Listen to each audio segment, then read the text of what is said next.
Hello, everyone, and welcome to episode 3 of the podcast where we talk all things film and television in real time. My name is Ryan, and I work in the film industry.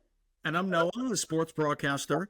Together, Ryan and I combine our love for film and storytelling to bring you weekly conversations about the biggest releases, industry news, and the movies and shows that everyone's chatting about. Today, we're reacting to the Stranger Things final trailer. We're making a ranking for projects coming out this month in November, and also, of course, playing a fun game. Ryan, big news for the pod. Next week, we're getting on a special guest, right? Yeah, so something that excited me and Noah a lot about starting this podcast is the potential of bringing on some of my coworkers that have worked on some of the biggest film and television projects of the year, as well as some of the biggest upcoming film and television projects. And I am super excited to announce that next week we are going to have graphic designer Chris Forster come on our podcast. He's worked on everything from Weapons to The Tomorrow War to Stranger Things. I personally worked with Chris on Madden this past summer, and when we knew we had to bring someone onto the podcast, Chris was my first pick. This guy is so talented. For the few months we got to work together, I learned so much from him, and I'm super excited for everyone to just have a glimpse at what he does day to day as a graphic designer for film and television. So that is super exciting, and that will be next week. Ryan, I'm excited about this. You've been telling me about Chris for a while. Obviously, he's done great things. There's a nomination in his name even, so I'm pretty excited to get him on and ask him some questions. Yeah, it'll be great. So I'm pumped as well. Obviously, that's good news for the podcast, like we're talking about. We just want to say we appreciate everyone who's tuning in. We've had videos that have done really well. We now have a TikTok. We have an Instagram that Ryan can get into further detail about. We're moving along. We're only in episode 3, but we're very appreciative to everyone who's left comments, everyone who's subscribed, especially on the YouTube. So we just want to say a big thanks from Ryan and I. And yeah, we're pretty pumped up. Yeah, you couldn't have said it better, Noah. I'm happy to be here. Look forward to these every week, and let's get it going. Let's get it going. We starting with something new we've watched in the past week? Yeah, you want to kick us off? What have you watched this week, Noah? Tell me. So I will tell you. I'll do just that. One thing I saw was Hamilton. I finally got around to it. I've kind of wanted to for years. It's funny, we talked about musicals last episode. But yeah, I saw Hamilton, and it was definitely worth all the hype. Lin-Manuel Miranda is a genius. He wrote every single song, and the entire show is just songs. There's no just like, standing around and talking. And it's really cool because if you're somebody who was really bored in history class growing up and didn't like get a lot out of history, not that the show's 100% accurate, but if you watch it, it's just shown in an entertaining way. And that was really cool. So Hamilton's one thing I saw. One battle after another is another thing I saw. Finally got around to it. Leo's great. I think it was just funny seeing Leonardo DiCaprio frustrated for nearly 3 hours. Like I just think him and Benicio, obviously great chemistry, but him just like frustrated when he's on the phone and trying to get the rendezvous point. There are just so many things where he's just, yeah, that was really, really cool. And he literally portrayed it as if it was one battle after another that he had to encounter. So it was a very interesting story about a different world. You've obviously seen the movie, so you know. But yeah, no, I recommend One Battle After Another. Paul Thomas Anderson. Yeah, good movie. And another thing. Oh, sorry. We can't talk about One Battle After Another without mentioning that Sean Penn performance also. I mean, he has to win Best Supporting Actor. It was one of the best cinematic villains I've seen in quite some time. Yes, yeah. Sean Penn was great. The acting all around was really, really great. And yes, I agree that we can't talk about it without talking about Mr. Penn. That was pretty fantastic. Another thing that was pretty fantastic, not in the TV show realm per se, but Game 7 of the World Series. I don't know if you happen to tune in. It got nearly 26 million viewers on all Fox platforms, the highest in any World Series game since 2017. And Ryan, you just said that you tuned in? Yeah, I watched. It's especially in the end, because how many extra innings were there? 3, 4? So it was 11 innings, and it was pretty awesome. Will Smith, game-winning homer. My brother's a huge Will Smith guy, so he was pretty happy about that. And yeah, no, it was awesome. But it's just just something cool. I know, again, not TV show related, but something on TV, and it was pretty much the story of the week. So yeah. Nice. All good things to watch as long as you were rooting for you weren't rooting for the Dodgers. I was rooting against the Blue Jays. I was rooting for a great series. Blue Jays knocked out my Yankees, so I don't know. I mean, look, whatever happened. For Toronto, they had a great story. Now for the Dodgers, they get a chance to match the Yankees and go three-peat next year if they can do that. So either way, I was going to be fine with the result, but I was also going to be upset with the result. So it is what it is. Great for baseball, in my opinion, and that's what I care about most. Nice. I also watched some good things this week. I watched the original Naked Gun. I know we talked about Naked Gun, the new one. I liked the original one. My dad is going to kill me for saying this. But I like the new one better than the original. Really? I don't know. It's a hot take. Maybe it was that I, watched the original one in the movie theater, which is a whole nother conversation about how, the experience that you have watching something, how that affects how you view the project. But I liked it a lot. It was really, really fun. It was great. Another thing I watched is this documentary called Fly. This documentary is absolutely incredible. It is about base jumpers. Do you know what base jumping is? I don't. Okay, so it's basically these people, it's very dangerous, oftentimes illegal, and they go to like cliffs and they jump off and then they pull a parachute. So it's like them just jumping off. And then the other part of the documentary is about using like the fly suits, wingsuits. So I don't know if you've ever seen this. If not, you got to look it up. But it's literally humans flying through like canyons and mountains. And this documentary breaks down their lives and the risks. And it's sad at points as, people are actually getting injured or worse at times.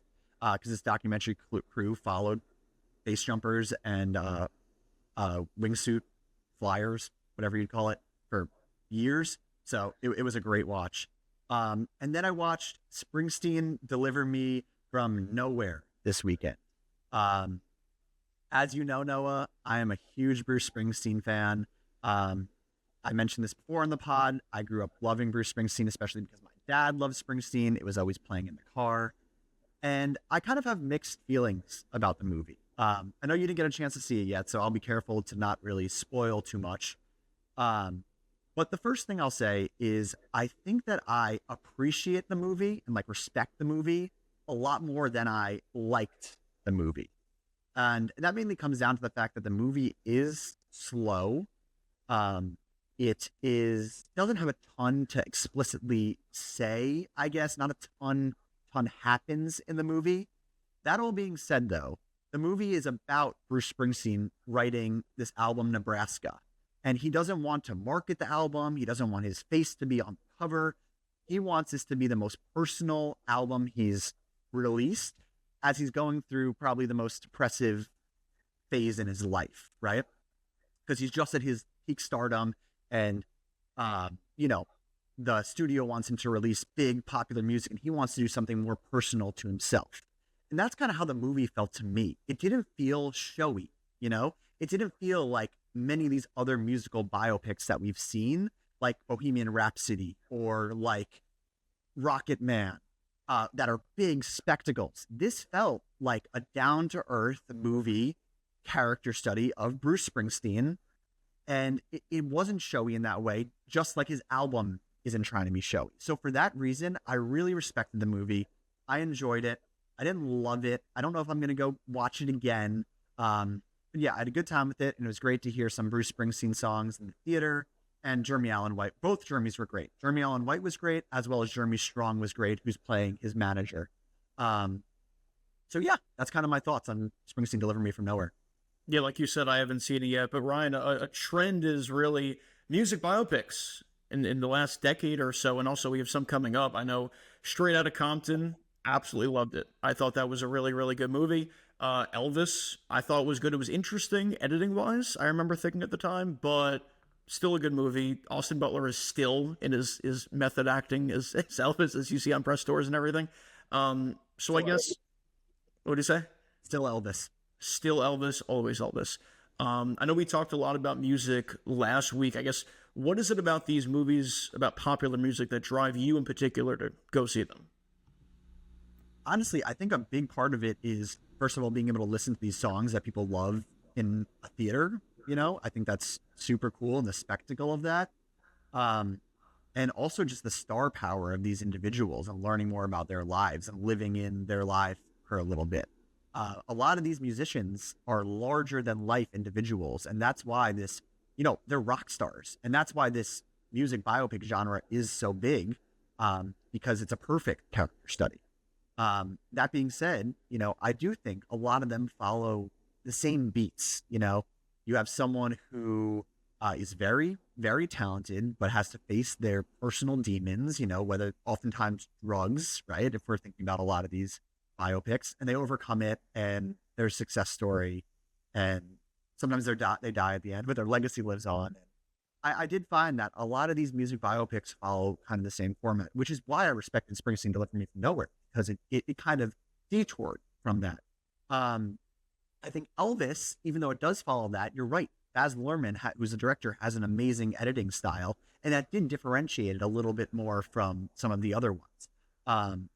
So Rocket Man plays more as a musical than it does as an actual biopic. So I think it's important for these music biopics to bring something unique to the table, because oftentimes they are very similar. Yeah, I think we might have to change the bio for our pod and include music in what we love. So that's 3 episodes in a row. Yeah, we've been talking a lot about music, but yeah. Music's important. It's important. You know what else is important? What? Stranger Things. It is important, dude. Have you seen that trailer? Have I seen that trailer? The question is, how many times have I seen that trailer? How many times have you seen that trailer, Noah? Just a few, not just a few. I'm pumped, man. I'm so pumped. So I said, Game 7 of the World Series was like the big thing of the week. It's that and the Stranger Things final trailer. That's really what it is. And we're there. We've finally made it. We've made it. This release date for this episode is November 6th. That is known as Stranger Things Day.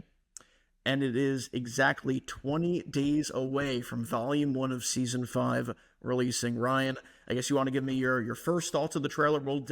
We could delve as deep as you want into this trailer. The trailer was great. I read that it takes a little bit from each episode, so you got to get a little peek of each episode in there, which is super cool. Honestly, the one moment that really got me in the trailer is that scene when you see, it's not the answer you're going to give, because I think I know the answer you're going to give. Oh, you know exactly what I'm going to talk about. We'll get to that. Yeah. When you see Max, she's still injured in the hospital, and you see Lucas carrying her in the elevator, and the Demogorgons coming towards the elevator. I'm like, that is going to be peak Stranger Things. That is a scenario where you have one character who is injured and another one who's in love with her, and they're going to try and escape this facility, this hospital, I'm assuming, as the Demogorgons are coming in. And that is just peak Stranger Things. It sets itself up perfectly. The risk that they're going to be facing. That elevator door does not look like it's closing. I saw a tweet about this, and I agree. And I'm very nervous. So that was the real moment that I'm like, that is just going to be an amazing sequence. The other thing that I noticed in the trailer is you really have the whole gang together. They're all sitting at the table. You got everyone from Dustin to Steve to Nancy to Will. The list goes on. Speaking of Will and Steve, they don't even share a scene together in any season. But I stopped the trailer to see that they were both at that table together. So maybe they'll finally exchange dialogue there. At that table, Mike's leading. Mike's at the head of the table, and he's taking charge and leading. That's what we want. At least that's what I want. Mm-hmm. Also, you talk about Lucas and Max. Yeah. Does that mean that Lucas is at the hospital for every day for 18 months by our side? Is there a girl on the planet, Ryan? A girl on the planet that you would be at their bedside every day for 18 months for? Hopefully I'll find her one day that I will. But no, at the moment, my mom. Very 18 months though? No, I'm kidding. My mom. I know. That's a long. Hey, that's Luke. Lucas is the best. He is. I'm nervous. Speaking of nervous, let's get to it.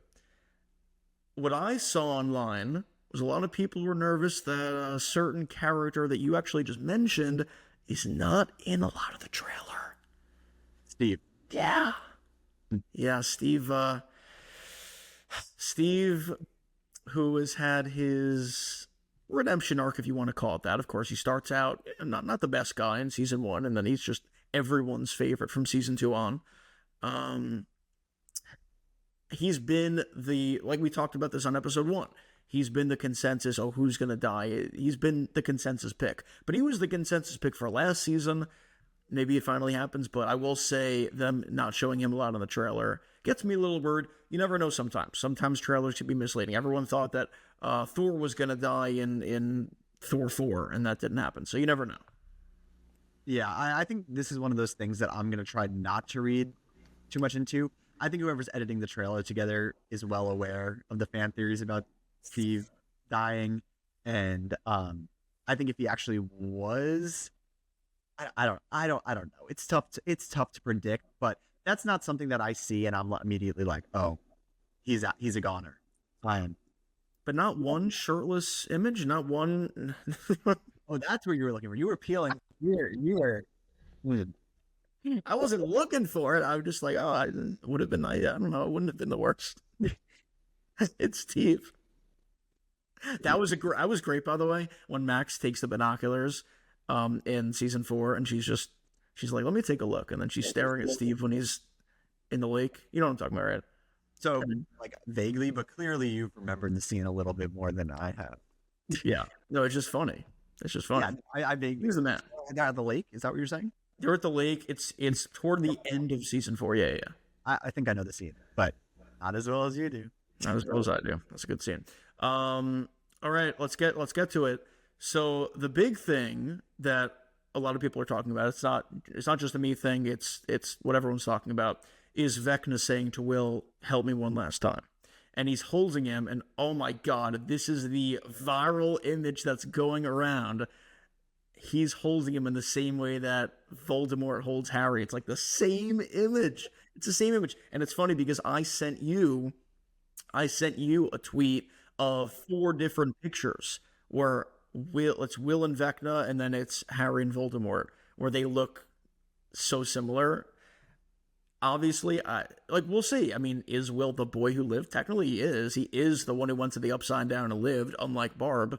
So, the question that the Duffer Brothers said they're answering is, how did Will survive the Upside Down? And you could say, did we need to know the answer? Technically, did we need anything after season 1? No, season 1 was almost a perfect season of television. But we've gotten more since, and then season 4 enhanced it. Season 4 enhanced everything by showing us that Vecna was behind everything and revealing him. And now season 5 is the capping everything off.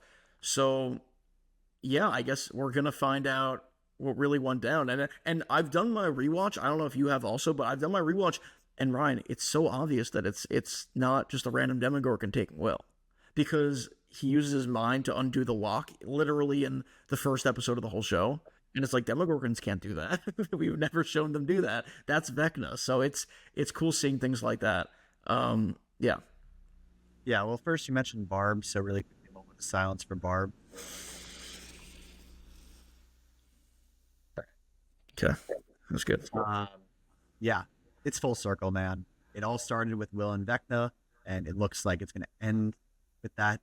It's ending after 5 seasons. Obviously, these 5 seasons took a long, long time to get to, but to their credit, so many shows overstay their welcome. I don't think Stranger Things has done that.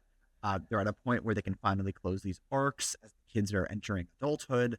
And yeah, a lot of that seems like it's going to tie back to Will and Vecna's relationship that started in season 1, episode 1.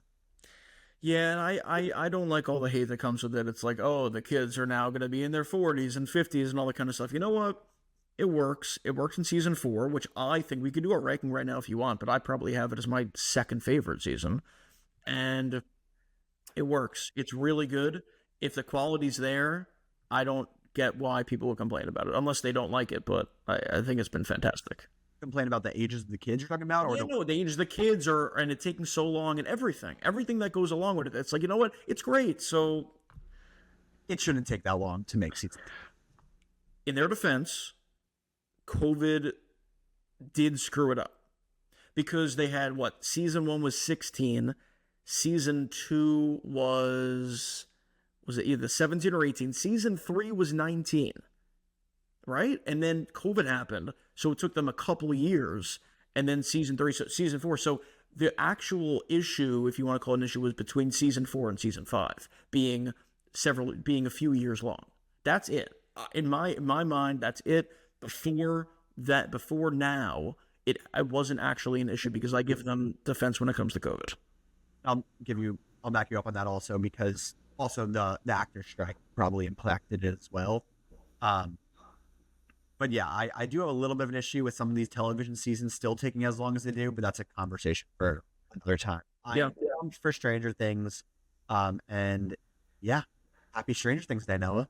Happy Stranger Things Day. Anything else we want to cover in the trailer? Any other theories, any predictions, or I guess we want to just play it out? I think we're going to have our first, I don't know if it's official yet, our first in-person episode might be our Stranger Things Volume 1 of Season 5 reaction. Yeah, I mean, I'll be home in New York for Thanksgiving, so let's make it happen, Noah. Excited to see you in the flesh. I'm also excited to see you have our in-person episode so we can both have an equally awesome background. Yeah. Well, mine will be worse because I'll be and mine will be better. I want to Mace, maybe I want to have Jesse over here, but I'll probably have a cooler background. Well, we'll meet together. So yes, and that's the most important thing. The most important thing. All right. So, Ryan, are we delving into this November ranking? Yeah. All right, I could explain. So, what we're going to do is this. At the start, the first episode of each month, for the entirety of this podcast, we are going to rank a certain amount of projects. This time it happens to be 10 projects. And we're going to do our ranking of where individually, I'll have one, Ryan will have a different one. Individually, what we're looking forward to for this month. Then, our first episode of the month after, so our first December episode, we'll revisit this ranking. We'll re-rank. So we'll re-rank our November one, and then we'll make a new one for December. Because the podcast, of course, is called In Real Time, so we're quite literally giving you our rankings for each month in real time. Perfectly said, Noah. So yeah, I guess I can read off all of our November movies and TV shows that are coming up. We got 10 of them, as Noah said. We have Wicked for Good. We have Stranger Things Season 5, which is the only TV show that we put on this list.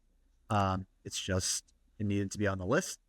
The Running Man, Zootopia 2, Now You See Me, Now You Don't, Keeper, Die My Love, Eternity, Wake Up Dead Man, and Predator Badlands. So we are going to start at number 10, and we're going to tell you which of those movies we each have in our least most anticipated out of those 10.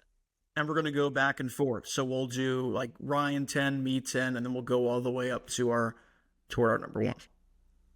Yeah, let's do it. I'll kick us off, I guess.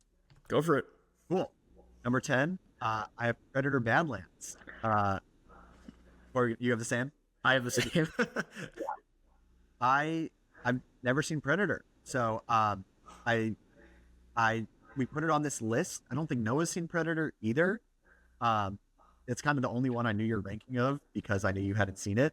But we thought it was important to put on this list regardless, because I'm sure there's plenty of people that are listening that are fans of the Predator franchise. So we do want to put that on your radar. Make sure you know that it's coming out. I believe it's coming out this upcoming weekend. So definitely recommend checking it out. Maybe I'll hear great reviews and want to check it out. Maybe, who knows? Maybe I'll check it out and I'll move up this ranking at the end of the month. But at this moment, it is at number 10. The 6th installment of the Predator series. So we hadn't seen the previous 5. That's why we have to rank at number 10. Yes. So we'll knock that one out of the way, but at least you guys are aware. It's a big movie coming out. At number 9, is there anything else you want to say about Predator? No? Nope. Okay. I'm going to go to 9. At number 9, I have Keeper. This is a movie by Osgood Perkins. I've only seen one other of his films, Long Legs. I did really like Long Legs with coworker Nicolas Cage over there. Um, and it was really good. However, the trailer for Keeper didn't really do it for me. Um, I didn't really get a gist of even what the plot or the premise was, except the fact that it looks extremely spooky and extremely eerie. Um, and it just didn't extremely grab my attention like the rest of the movies on this list did. My 9 is also Keeper. I will watch just about anything. Actually, I'll watch anything, but you'll have to try to convince me at your best to watch a horror movie. I'm just not like, that's easily my least favorite genre. Yeah, I just get scared. I hate jump scares. Now it depends, because Get Out is technically a horror movie, and that's fantastic. I'm obsessed with Get Out. So if it's like a psychological horror sort of thing, then I can give it a try. But something like you just explained, the trailer was spooky and eerie and everything. It's like, yeah, I'll pass. I'm good. It is one of the spookier trailers I've seen in a long time. And yeah, I like horror, but sometimes when it's too much like that, So, you're number 8. You can kick us off this time, Noah. I'll do it. It's Die My Love. Die My Love. I might give it a try. But yeah, Die My Love is a dark rom-com. And I read the description, and yeah, it seems, for lack of a better word, it seems a bit depressing. So I'm sure it's going to be heavy, heartfelt and everything, but yeah, it seems it's a rom-com, but also it's very, very dark and sad. That's what I've taken from the description. Cool. Well, I have a different answer for number 8. Okay. Yeah, 8. I have Now You See Me, Now You Don't. Look at Wow. Yeah. This might be one of those things where I have seen the Now You See Me movies. I remember really, really liking them as a kid. That all being said, it's one of those scenarios where I just feel like too much time has passed. Based off the trailers for this movie, it's kind of following that same template that we've seen a few other times, where you have the old cast and the new younger cast, and they're coming together to work together to do something. And a lot of times it does excite me. It excited me at first with The Force Awakens, whatever that Jurassic Park movie was, but in that case, it wasn't that good. I didn't like that one that much. And at this point, I just feel like the trope has been done. And with a franchise like this, that I just feel like too much time has passed. I don't have that same excitement level. I hope it proves me wrong. I hope I have just as much fun with it as the original ones. I'm not there yet. Yeah, I can't fault you for that. I mean, it's been 9 years, and we've been tricked before when it came to Force Awakens, as you just touched upon. So yeah. However, I will say Now You See Me doesn't mean as much to me as Star Wars, so I'm not putting that much stock into it in terms of, like, I'm not going to be heartbroken if it falters and everything. But I will get to Now You See Me in kind of a while. Spoiler alert. Spoiler alert. I'm not going to get to it for a little bit here. Well, at number 7, I do have Die My Love. So now I have Die My Love. I do think I'm going to see this for one reason. I love Jennifer Lawrence. I think she's awesome. We'll talk about one of my even bigger celebrity crushes in a second, but she's definitely up there. And I'm hearing extreme Oscar buzz about her for this movie. So solely because of that reason, I'm excited to check it out. Also, Robert Pattinson is in the movie. He's great. So yeah, don't have super high expectations. You're right. It doesn't really look like the type of movie that I gravitate towards and looks sad, depressing.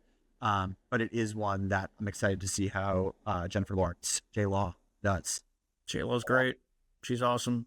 But yes, as you said, we will get to your actual celebrity crush in a bit. We going to number 7? Yeah. What's your number 7? My number 7 is Zootopia 2. It'll be fun. It'll be nice. It'll be enjoyable. It'll be an enjoyable watch. I feel like 7's a perfect spot for it because I'm not dying to see it. It's not highly anticipated, but it's above the ones where I'm not really looking forward to seeing it that much. So I kind of, not too much to say about Zootopia 1 is good. I liked it. I didn't love it. It'll be fun. That's how I feel. Yeah, I'll piggyback off you because Zootopia is my number 6. Zootopia 2. I really had a good time with the first one, actually. I really, really liked it. I've gone back to it and watched it a few times before. It's one of my favorite recent Disney movies that's come out. So I'm hyped. I'm excited. Honestly, the rest of this list is all movies that I am really, really excited for. November is a huge, huge month for movies. So from here on out, I am 100% going to go see them. And Zootopia kind of kicks that off for me. So, yeah. My 6 is The Running Man, starring Glenn Powell. It seems cool. No, it seems like a really cool concept. Basically, you have to run away from these murderous people trying to kill you, and then you win a grand prize. That's my understanding of it. And I know it's adapted, but I did not see or read the original piece of content. So, yeah, I will see it. I will 100% see The Running Man. Yeah. I mean, I'll wait a little for my thoughts, but yeah, nice. And now it's 5. Now we're on 5. So I'll get my 5th. My 5th is Wicked for Good. I have Wicked for Good here. We talked a bunch about Wicked on the last episode. Really, really, really enjoyed the first one. Haven't seen the musical, so don't really know where it's going. And yeah, I'm excited to be back in John M. Chu's world of Wicked with amazing production design and the great performances by Ariana Grande and Cynthia Erivo. It's already getting a great reception. So I am pumped for Wicked for Good. It's just a little bit lower on this list because, frankly, this month is so stacked and I have so many that I'm so excited to see. Yeah, Ryan, you just said this month is stacked. I think something we could touch upon is there were articles that came out that, October did not do so well at the box office in terms of movies.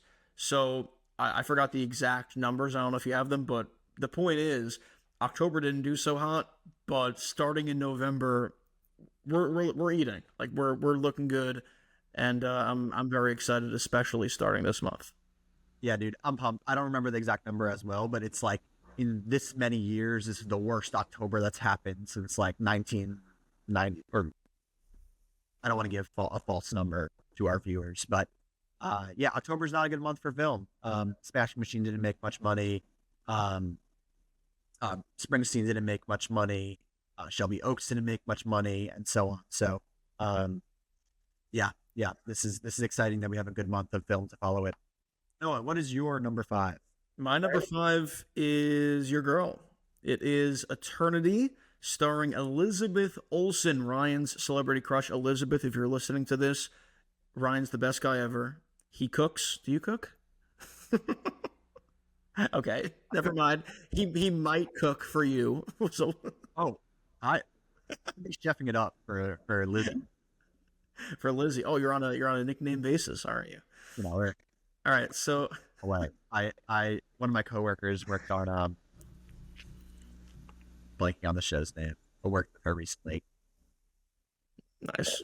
So you have an in. Okay, so we're basically you're in. You're so in. Okay, so Eternity. This is pretty cool. A woman dies. She goes to the afterlife, and originally her first husband died early in the marriage, and then she remarried. As that happens, people do that. So she's basically choosing in the afterlife between the first husband and the second husband. So, yeah, it seems very interesting. I'm definitely seeing it. Yeah, it's just like that concept. Somebody dreamt of that concept, woke up, wrote it down, and they're about to make some money because of it, because that's a really good idea. Yeah. Should I wait? Thoughts on it? I'll wait a sec. Yeah, sure. Wait for it, because I assume yours is shortly. Yeah. We're doing snake draft, so you go. Number 4. Number 4, I have your number 5, Wicked for Good. Wicked for Good. We talked about it last episode. Yeah, I'm pretty pumped up. We talked about how the first one was really good, how Ariana Grande is going to be awesome, how Cynthia is going to be awesome again. And yeah, I feel like we covered it so much last episode, and we're going to cover it so much in a couple episodes after the movie comes out that we don't need to talk too much more about it. But I'm definitely excited for Wicked for Good. Yep. And my number 4 is now Eternity. So we flip-flopped our 4 and 5. There we go. I'm gonna put, by the way, all the movies up here in the line or somewhere around when we edit, so that way people can see. Also, we'll put our we should maybe not during the episode one, but for the YouTube video just of this game, we'll probably put our rankings in the comments. Maybe. Yeah. Eternity. Yeah. Number one reason is I love Elizabeth Olsen, like you said. But I am a huge fan of a concept. You know, when a movie has you kind of brought this up a little bit.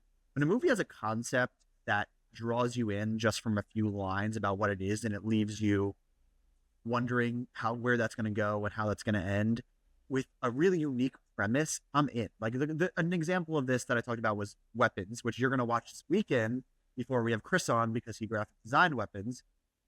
Weapons concept is at 2:17 a.m. all the kids from one classroom besides one kid goes missing, right? And leaves their home. What a cool concept. And Eternity is a movie like that. This woman who goes to the afterlife, and both her husbands are there, and she has to choose between the two of them. I'm in. I'm sold. On top of that with Lizzie Olsen. So I'm in. That is number 4 for me. And then number 3, I have your number 6, The Running Man. Now, you mentioned the OG Running Man. I did watch the OG Running Man 2 weekends ago. It's very cheesy. It's with Arnold Schwarzenegger. Even has an "I'll be back" in it, which is great. And it's fun, but it's definitely not a great movie. But similar to what we were just saying about Eternity, it's a super cool concept.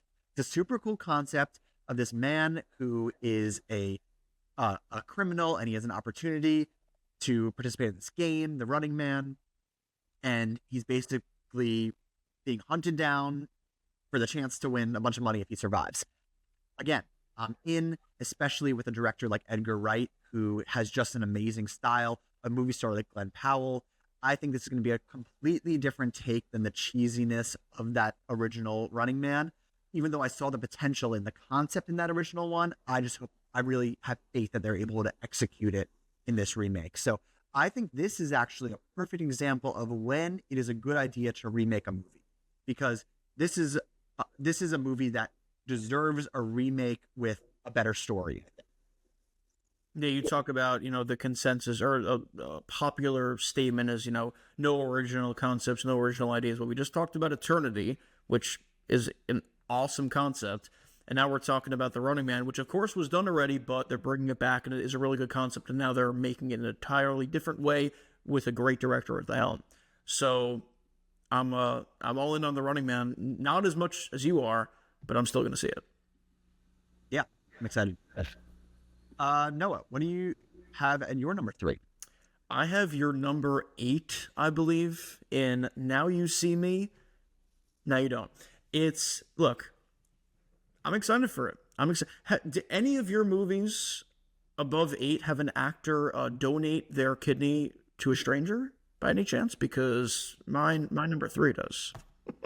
No, Jesse Eisenberg you're talking about? I'm talking about Jesse Eisenberg. That was another big thing of the week. There were a lot of random weird things from the week. A lot of weird things. But yeah, Jesse Eisenberg. No. I'm really excited for Now You See Me, Now You Don't. I understand what you're talking about. It's been 9 years. It was the summer of 2016 when I saw it. I was 15 years old. Now I'm 24. So it's been a while, but I don't know. I've always liked magic movies. Love The Prestige. I know it's a Nolan movie, but it's so underrated. It's great. We could talk about that now. We can talk about that another time if you want. But yeah, I just love magic movies, and I just thought the first 2 were so cool, especially the first one. I know the first was better than the second, but the cast is really cool. The cast is good. The storylines are cool. The reveals at the end are always cool to me. So even if it doesn't have the same sauce that the first one had, maybe, I'm still all in on it, and I'm definitely going to see it, and I'm very excited. Right. So yeah, even though you're not.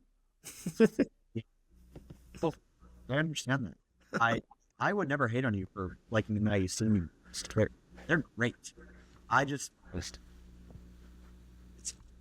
know. Maybe it'll get me back into it. I just feel like I'm at. Reminder. reminder that we are re-ranking after the month, so we will revisit this entire thing. We'll revisit for anyone anyone who's watching or listening, and they see Now You See Me gets amazing reviews, and they're thinking, oh, I wonder if Ryan saw it. We're gonna revisit everything and re-rank. Yeah, definitely. So you're gonna have to see Keeper. I'll have to see Keeper, and also maybe, yeah, I guess you're right, and or maybe Ryan hates Now You See Me so much he moves it down to 10. You never know. Totally. Noah, what's your number 2? I mean, we're down to the same number 1 and 2. Yeah, we are. Wait, so do you think it's the same? Do you think it's the same? I don't think it's the same. What's your number 2? Should we do a 3, 2, 1, or should I just say it? No, I'll just say it. Yeah. My number 2 is Wake Up Dead Man, a Knives Out story. Meaning, well, I'll save my number 1, which everyone knows, but still. Wake Up Dead Man. I just said how much I like magic movies. I think I like murder mystery movies even like way more. The first 2 Knives Out, I love. I am so excited for Wake Up Dead Man. Yeah, I think Daniel Craig was an awesome James Bond. He was also an awesome LeBlanc. What's his full name again? Something LeBlanc? Yeah, like Juan LeBlanc. Sure, let's go with that. No, it's great. And then Rian Johnson, who may or may not have made a Star Wars movie or was supposed to make a Star Wars movie. I forgot what that was all about. I don't think that ended up coming to fruition. I think he's only done these Knives Out movies, and he's done a great job with them. We have different answers. Oh, really? Yeah. So you have, okay, so tell everyone your number 2. I think season 5 as my number 2. I'm pumped for Stranger Things season 5. It's probably better for us to talk about these in one now, to compare the two, because that means my number 1 is Knives Out, Wake Up Dead Man. Honestly, Glass Onion was like my favorite film of that year. What was that, 2 years ago? I loved it. I also love the mystery genre. I love ensemble cast movies like that, where all these quirky personalities. And this is a franchise that I'm just such a big fan of, that I had to put it above Stranger Things. It's just a gut feeling. I maybe it's because I'm more of a movie guy than a TV guy. You know, I tend to, in my mind, have movies at the forefront over TV. But yes, I am so pumped for Stranger Things. That all being said, I have a TV show on my number 2 because Stranger Things season 5, and we waited for this for so long, and I'm very excited for both of them. What do you like better, the first or second of the movies? Second? I like Glass Onion better. Really? Yeah. Ooh, why? I think a part of the reason is what we were talking about a few minutes ago about the experience of where you've seen it. I saw it in the theaters. Oh wait, I didn't. Yeah, Knives Out also was released in theaters, but I didn't see Knives Out in the theaters. And I just loved watching Glass Onion in the theaters. It did that Netflix 2-week theatrical release, and I just think the end of that movie with the big explosion and everything is super cinematic, and it ties together perfectly. And I also like the reveal better than the Knives Out reveal. Yeah, I think I do. And I think I like the cast of characters better. I think I like the dynamic of the characters and the personalities of Glass Onion better than I like South.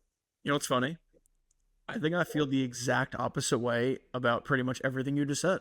Not in a bad way, but I think the reason might be, or a big reason might be, I was flipped from you, where I saw Knives Out in theaters, and then I saw Glass Onion I streamed Glass Onion. So it was the opposite, where I had that really cool. I didn't really know what to expect. I knew Chris Evans was in it. I love Captain America, obviously. I knew Ana de Armas was in it. I couldn't tell you the last Ana de Armas movie I saw before that. And I knew, some of the cast, yeah. And then obviously Daniel Craig. I was kind of blown away. I loved almost everything about the first one. And then Glass Onion, I agree, the explosion at the end was really cool. My issue, if you want to call it an issue, I still loved it, but my only issue with Glass Onion was that the reveal was just that he's dumb. The reveal is that Edward Norton has been saying all these words the whole movie that seem fancy, but they're actually not even real words. So it was kind of like, oh, the rich guy is actually stupid. It was like, okay, yeah, Backing off all of his friends. You know what I mean? true. And I just think it's unique. I think it's unique. I think it's something I've never seen before in a mystery genre. But you can say the same thing about Knives Out. They're both they're both unique mystery movies that do something in the genre that hasn't been done before. Yeah. No, why Stranger Things above Knives Out? About Wake Up Dead Man? Because it's elite and it's going to be the best season of TV ever. No, okay. Because I love Stranger Things so much. I was introduced to this show in 2020, toward the end of 2021.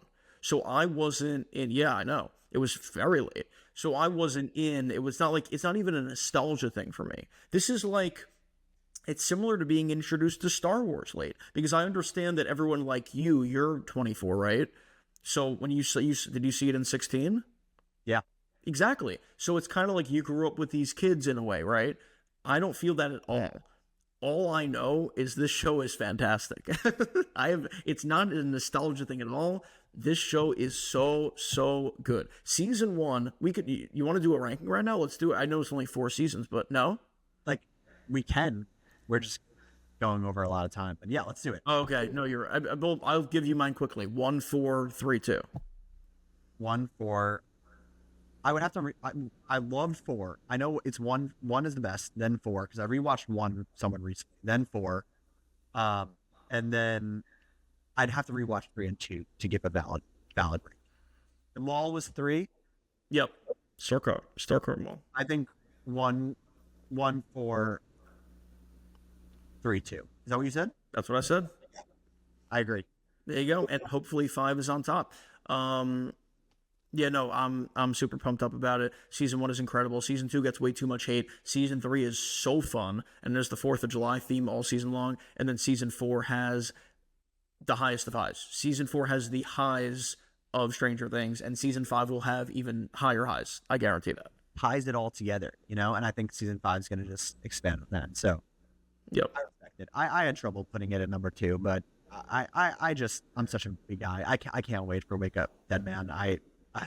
I'm so pumped for both. We're both so pumped for both. So it doesn't, yeah. Splitting hairs.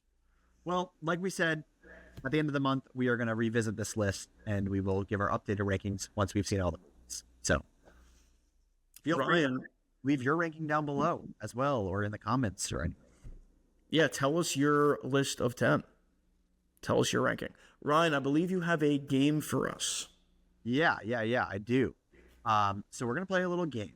We're going to kind of mix and match a dream movie. So what we're going to do is we're each going to choose a director, a genre, and 2 actors that you would greenlight. If you're a movie producer, you're greenlighting that movie right away. Okay? And we're going to give our pitch. So Noah, would you want to kick us off with your director, genre, and your actors? Let's do it. Okay. I'm going to go. Should I give you director first or genre first? Totally up to you. Okay, I'm giving you director first. My director is Christopher Nolan. Yeah. If I'm a producer, I want Nolan on this movie. This might seem interesting, but I want a dark comedy. I want a not action-wise in terms of like the Tarantino-esque, but that kind of Pulp Fiction-esque dark comedy where the lines are so good and it's Nolan has a sense of humor. You see him there are jokes in all of his movies. He's so clever, so he could pull that off. The actors in it, I was between one of 2 for the first one, but I'll say Brad Pitt, who's never worked with Nolan, and Emma Stone. Christopher Nolan is a huge La La Land fan. Huge. He saw it 3 times in the movie theaters. He's seen it a lot of times since. It's one of his favorite movies ever. He definitely deep down wants to work with Emma Stone, I think. So Brad Pitt and Emma Stone. I could tell you if you want my other option instead of Pitt if you want, but that's my official answer is dark comedy, Christopher Nolan, Brad Pitt, Emma Stone. I think that's great. I really do. And I agree. I think Christopher Nolan can be funny. Um, and I mean, Brad Pitt and Emma Stone in a dark comedy, that's perfect for them, especially Emma Stone with what she's been doing lately. Um, in a world of buying or selling, I am buying that for sure. Um, yeah. And I kind of have something else to say about it, but I'll tell mine first because it's gonna kind of tie in a little bit. So Go for it. for me, I have a Quentin Tarantino movie, right? And I want a Quentin Tarantino horror film with Timothy Chalamet, who he has not worked with, and I want to throw Sadie Sink in there. We talked about Stranger Things a bunch. Sure, I do. I want to throw Sadie Sink in there. I have a few reasons for this pick. Um, I'll start with the Tarantino and horror thing. A lot of Quentin Tarantino's movies are kind of within the same genre, right? And honestly, I also think Nolan, this is why I said let's wait a little, kind of teeters in the same genre a little bit. So I like that we're kind of breaking their genres a little bit, testing their limits in this scenario, right? But I actually think that Quentin Tarantino's like directing style and writing style serves itself extremely well for a horror movie, right? If you think about movies like Glorious Bastards, right? You think about the beginning of that, right? The intro scene, one of the best scenes ever in cinematic history. That is filled with so much tension. All of his scenes have so much, so much tension. So what is a horror movie is all tension. So what if Quentin Tarantino just tweaked his movies a little bit, leaned a little bit more into that, whether it's something a little scarier or gorier, dark. He's gory enough, as he is. He's dark too, but you know what I mean. A little bit more horror elements, a little bit more maybe pathological in a way, but has that same type of tension that movies like Django and Pulp Fiction and Inglourious Basterds have. I think Quentin Tarantino's film style would serve himself perfectly for a horror movie, especially when horror is now at a point where it's becoming a little bit elevated. It's not your cheesy horror comedy movies now. We have things like Get Out, we have things like Weapons, we have all these really, really cinematic movies, and I would love to see Tarantino make a horror film. As for that, my Timothy Chalamet answer is very similar to your Emma Stone. He has not worked with Tarantino yet, right? Yeah, no Chalamet, Tarantino crossover. Would love to see what one of the best directors does with the best actor of our generation, especially because Tarantino only has one movie left he's making. So assuming this is his last movie, it's kind of the only chance you get for a Tarantino Chalamet collab. And then I want to pull a dark horse out of there. I'm a huge Sadie Sink fan. She's probably my favorite actress out of that entire. I think she has the most potential for like future success out of the entire Stranger Things cast. And honestly, Tarantino has a record of really making stars out of this movie, right? Austin Butler got a big film start in Once Upon a Time in Hollywood. Same with Mikey Madison. He can really elevate Sadie Sink to that next level. And yeah, I think she'd be a great on-screen partner with Chalamet as well. So, horror film. Also, Chalamet in a horror film. Come on. He'd act his ass off. That's sick. I mean, the question is, has Sadie Sink shown her feet before, and is she prepared to do so? Ooh. She might have to. It might be Chalamet's feet. I don't know. It might. It's usually the woman, but it might be. Oh, didn't Tarantino put his own feet in it once? Probably. Anyway, what if the movie's called like the feet murder, the foot masseuse, and it's about a murderous, evil horror killing? I think maybe you should have stopped at the director, genre, and 2 actors. I think that was good. I think someone else can do the title. Okay. I like yours. I like yours a lot. I think buying that for sure. Well, okay. If it wasn't Tarantino, I wouldn't be buying it because, like I said, don't like horror movies in general. But I'm not going to pass up seeing a Tarantino movie because his style, kind of the tension. Imagine just altering that a little bit to be a little more sinister. That's kind of the word I was a little more Yeah. sinister. Yeah, I could see it. I 100% see it. Um, Do you want to hear my other actor besides Pitt? I was considering. I want to see your take on this. yeah. Let me hear. I was thinking maybe Anthony Mackie to go along with Emma Stone. Maybe, because the way I see it, I could tell you might not like it, but the way I see it, he's been big time. He was in the Hurt Locker in 2009. He was in 8 Mile. He lost the rap battle in dramatic fashion, I might add. And then now he's been in Marvel movies for a decade. He's going to be the lead Avenger, kind of maybe in the next Avengers movie, in a way. I feel like the next step might be a Nolan movie. Maybe. I don't know. I was thinking maybe that's possible. You know what? I'll stick with my Pitt answer, but I think Anthony Mackie is super cool, and I think he can make anything work. I like your Pitt answer better, but yeah, I can't hate on Anthony Mackie. I think Anthony Mackie's great, especially if Brad Pitt's freaking hilarious, but especially if we're talking about like a comedy to a degree. I think Anthony Mackie serves himself perfectly to have that little bit of comedic and then also turn it on and be super serious. Yeah, I would also buy a Nolan Anthony Mackie movie and give him that prestige film where he has a chance at an Oscar and, you know, maybe to take that next level in his career. So yeah, I'd also buy that. Man. Awesome. We're both buying what the other one's putting down. All right, Noah, this has been super fun. Just a few quick housekeeping items to talk about before we wrap up. We did choose our winner for the AMC gift card. I sent a message, so she should know that she won her AMC gift card. Congratulations. I don't want to say the name in case, you know. So thanks for everyone who commented on our video. Super exciting that we had our first giveaway. Besides that, we are officially on TikTok. We are on Instagram.